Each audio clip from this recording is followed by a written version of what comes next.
Hi guys! So for today's video ay share ko sa inyo kung ano nga ba ang love story namin ng asawa kong apam bago kami magpakasal dito sa Canada. At kung bago ka lang po dito sa aking channel, don't forget to click the notification bells para palagi kayong updated sa mga video ko. Since may nag-comment sa akin na nag-comment yung loyal subscriber ko, nagtanong kung ano nga ba yung love story namin ng asawa ko. Saan daw kami nagkakilala, ano nga ba yung reaction namin sa isa't isa nung first meet namin together. Tapos, actually guys, since may nagtatanong kung ano yung love story namin, pinag-isipan ko pong gumawa ng video ito. At itong video na to ay para lang sa taong open-minded at respeto lang guys. So, nakilala ko yung asawa ko sa dating site. Kasi dati gustong-gusto ko talaga magka-boyfriend na gwapo. As in guys, gusto kong foreigner para malahian ako in the future, char. Yung nasa dating site ako guys, actually hindi na po ako masyadong active sa dating site kasi yung gusto ko sa lalaki ba sa foreigner, hindi ko nakikita doon kasi actually swerte-swertihan lang talaga sa sa dating site, merong mga bastos, meron ding mga mababait. Tapos, kapag alam mo naman na na bastos, kailangan mo na guys i-block. Kasi mas sayang lang yung oras mo at pati load mo guys. At mostly naman nakaka-chat ko mababait, pero hindi ko sila kasi bet guys kasi sobrang tanda nila guys, like 80, 60. Tapos, hanggang sa nang hindi na ako active sa dating site, biglang may nag-chat sa akin. Yan po yung asawa ko. Hi, kumusta? Sabi niya, ako si Chucho, si Dudong. Gusto kong makilala kita. Tapos, nang nag-chat siya sa akin, guys, syempre, chinik ko yung profile niya. Tapos, yung about background niya, daw, never been married daw. At tapos, wala siyang anak. So, syempre, yan yung gusto ko sa lalaki, hindi masyado matanda. Mga lang kasi siya noon, mga 30 plus. Kasi, kaya sinagot ko siya. Nagka-chat ba kami? Nag-chat-chat. Umabot ng ilang 6 na buwan na nag-uusap kami, nagkapalagayan ng loob, naging komportable na ba kami. Tapos, guys, nagpapadala na siya talaga ng pera sa akin. Promise. Tapos, hindi siya nagtataka lang ako, siguro bakla siguro tong foreigner na to. Kasi alam mo ba na 6 months siya nagpapadala, never siya nanghihingi ng mga hubad na mga larawan.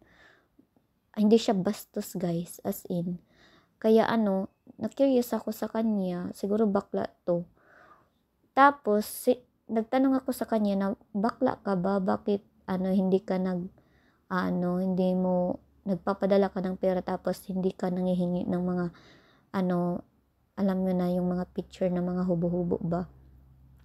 Tapos sabi niya hindi kasi nirerespeto kita, tapos di ko gusto na masira yung tiwala mo sa akin. Tapos kinilig ako nun guys kasi hindi ako makapaniwala mayroong foreigner pa talaga na ganun, mabait talaga,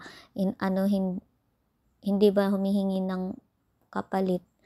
Kaya nun guys, na in love na talaga ako sa kanya guys kasi mabait talaga siya. Imagine mo hindi siya bastos.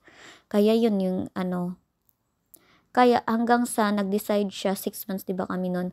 Nag-decide siya na magkita kami sa 2021. First meet namin guys. Halos 8 months kami nag-uusap. Tapos yung first meet namin guys ay pumunta siya sa Manila, tapos binigyan niya ako ng pera, tapos aabangan ko daw siya sa akong susundo sa airport. Tapos sinundo ko siya sa airport guys.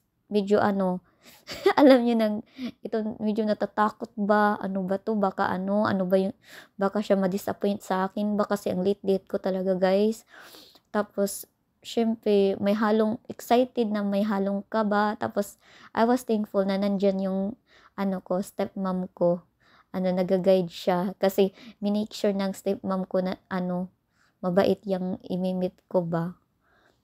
Tapos nag para siyang halo guys na natatakot, na masaya, parang excited ba, basta hindi Tapos hanggang siya, nakita ko siya sa ano guys, nakita ko na siya sa airport guys, ang gwapo niya talaga guys. Tapos, long hair pa siya nun, tapos ano siya, gwapo, tas tahimik lang.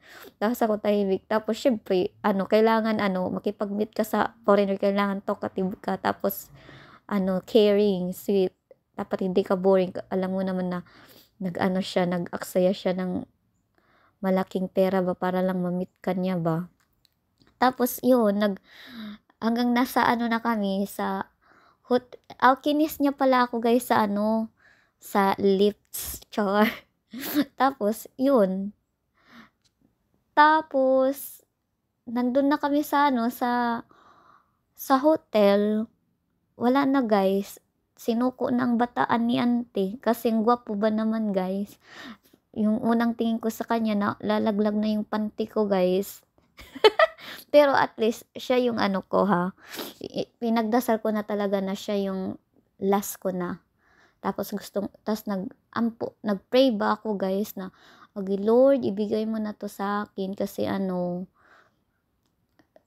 gusto ko talaga na siya lang. Di ko na gusto na paiba-iba ba. Pero guys, yan yung dinasal ko sa akin lang ba.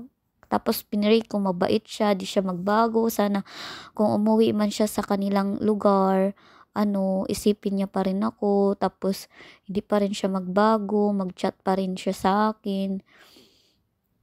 Tapos mga guys, mga kasi siya, nagbakasyon siya dito. Mga 3 weeks lang kasi may trabaho siya sa lugar nila. Lang siya, bang tawag doon? Parang nag-leave. Siya ng vacation niya. 3 weeks, nag-enjoy kami, puro sulit. Puro masasaya. Tapos, syempre, tago-tago pa yung mga attitude namin, yung mga ugali namin. Kailangan, kontrolin. Tapos, pa sweet-sweet. Tapos, basta, yan yung ko. Basta puro lang kami masaya lang, tapos happy. Tapos yung umuwi na siya, iyak naman si Inday kasi baka din ako balikan. Baka magbago na ba. Pero I was thankful na nung umuwi siya, wala pa rin nagbago. Nagpapadala pa rin siya, tapos supportive siya sa pag-aaral ko. Kasi goal ko noon makatapos ako, tapos siya yung nag-support lahat. Tapos yung apartment ko, siya yung nag-support. Siya, kung dati medyo siya, yung hindi pa kami nagmi-meet, medyo kurepot. Tapos, sakto lang yung pinapadala niya, pero nung nag-meet na kami, nagpapadala na siya ng malaki, char. Yung siya na yung gumagastos yung apartment ko, tapos, mga ko, sa school, siya nagpaaral sa akin. Hanggang sa makatapos ako, yung mga pangailangan ko ba, hindi siya nagbago. I was thankful. Hanggang sa graduate na ako, mahigit 2 years and a half yung Oh yes, 2 years and a half yung LDR namin guys, kasi magti 3 years na kami. Tapos, nung nakagraduate ako, nag-process na siya ng visa, papunta sa Canada. Tapos, prayer lang din kasi gusto ko talaga itong lalaki na yan na po yung makatuluyan ko ba. Tapos na-process niya yung ko, yung visa ko. I was thankful kasi yung first apply ko sa visa, papunta doon, approve agad. Kaya super saya talaga kasi finally no more LDR na kami. Tapos nung nakarating na ako dito sa Canada nung mga May, nakapunta na ako dito. Sobrang saya talaga guys kasi nakasama ko na yung lalaking pinapangarap ko, yung gusto ko ba. Tapos masaya lang. Tapos na-meet ko na yung family niya, mga friends.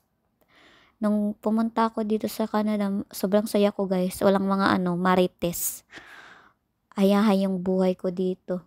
Kasi lang dito, peaceful. Tapos, hanggang sa nagpakasal kami. Nagpakasal na kami agad. Tapos, sobrang saya lang yung puso ko guys.